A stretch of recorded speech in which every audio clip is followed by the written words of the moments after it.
花形登場だよい。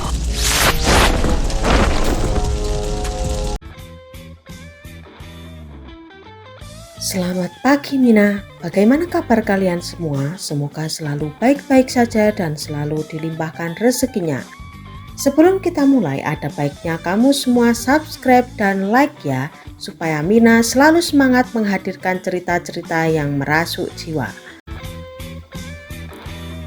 Kejutan akan kembali tersaji di One Piece chapter 1090. Seperti yang kita ketahui pada chapter 1089, di mana para kru topi jerami sedang dikepung oleh 30.000 angkatan laut. Dan tidak main-main yang langsung dikomandai oleh Sanjay Garcia Saturn serta Admiral Kizaru. Pada posisi ini, kelompok bajak laut topi jerami menggunakan York sebagai sandera supaya mereka bisa keluar dari Pulau Egghead.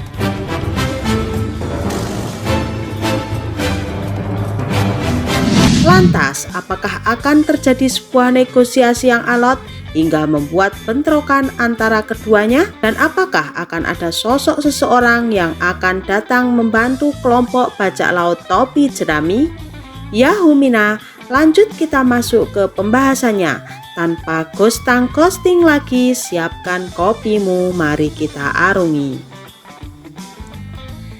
Di sini kita akan diperlihatkan bentrokan Gorosei Saturn melawan sang kapten kita Monkey D. Luffy. Gear 5 yang dianggap sebagai kekuatan terdahsyat Monkey D. Luffy, ternyata Gear 5 justru tidak ada apa-apanya di hadapan Saturn.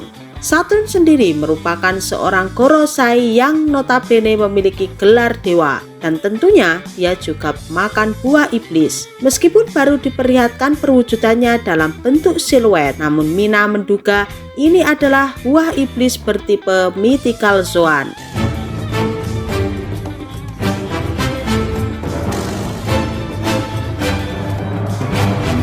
Yang mana kekuatan Gorosei ini mungkin lebih tinggi dari kekuatan Gear 5 Luffy. Tentunya karena kakek ini sudah banyak makan asam garam pengalaman di dunia perkopian.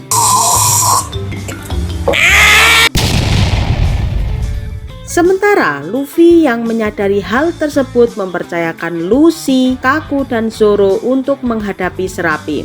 Dan kita mengetahui aliansi bajak laut topi jerami dan anggota CP0 ini terjadi karena sebuah keadaan. Dan akhirnya mereka melakukan sebuah aliansi sementara untuk menghajar para Serapim. Sementara Luffy sendiri langsung menghadang Saturn dan tanpa disadari Babang Zoro malah ngikuti Luffy. Akhirnya mereka berdua berhadapan dengan Saturn. Saat Saturn dan Kizaru serta pasukan angkatan laut lainnya berlabuh di Egghead, mereka langsung dihadang oleh Luffy dan Zoro ngajak tawuran.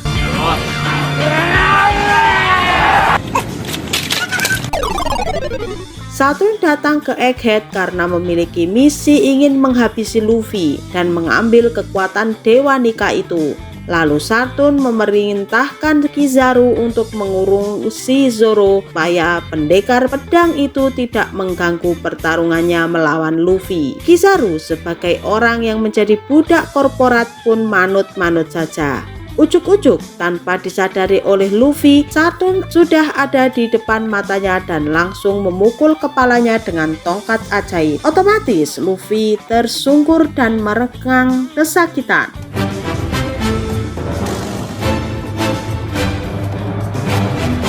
Lalu Saturn menghentakkan kakinya ke tanah dan mengakibatkan gonjang-ganjing getaran yang sangat dahsyat. Semua orang pun kaget merasakan getaran ini dan Luffy langsung merubah dirinya ke dalam bentuk Gear 5-nya.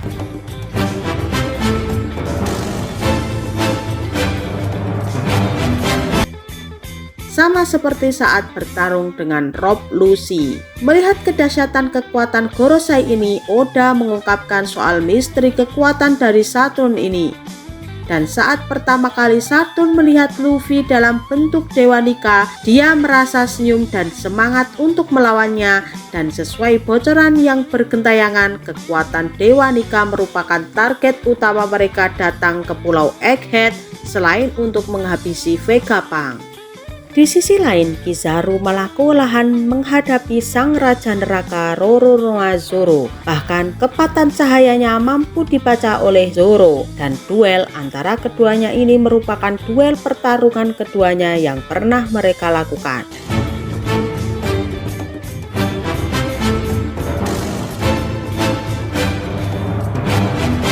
Sebelumnya, mereka pernah bertarung di Pulau Sabaody. Waktu itu, Zoro hampir mokat bila Rayleigh tidak datang untuk menyelamatkannya. Namun, pertarungan di Pulau Egghead ini akan berbeda ceritanya.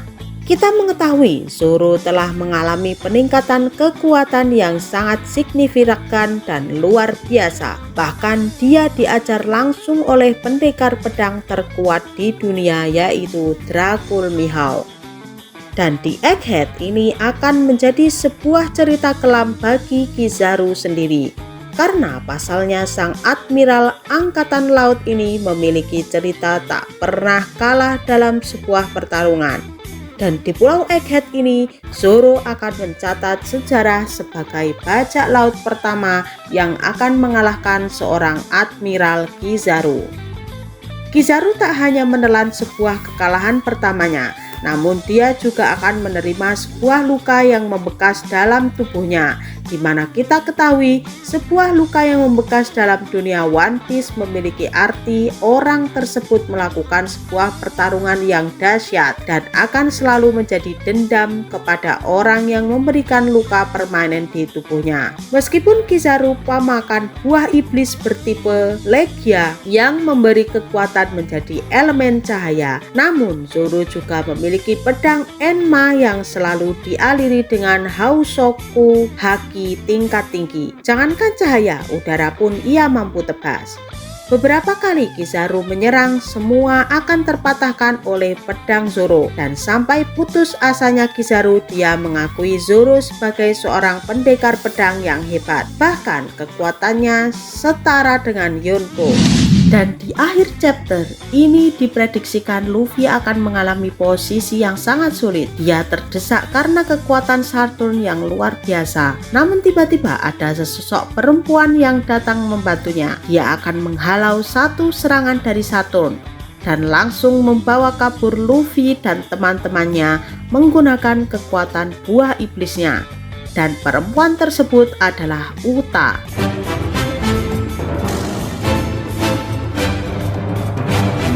Apakah sosok Uta yang hadir adalah Uta asli atau hanya kloningan dari Vegapunk? Menarik untuk ditunggu.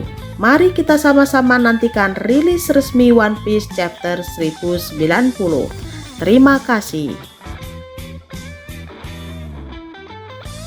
Oke, sampai di sini dulu ya Mina storytellingnya. Apabila ada sedikit noise atau kata-kata yang kurang berkenan, mohon dimaklumi dan dimaafkan.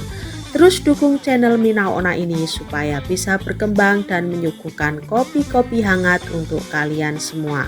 Teruslah subscribe dan nyalakan loncengnya. Salam Mina.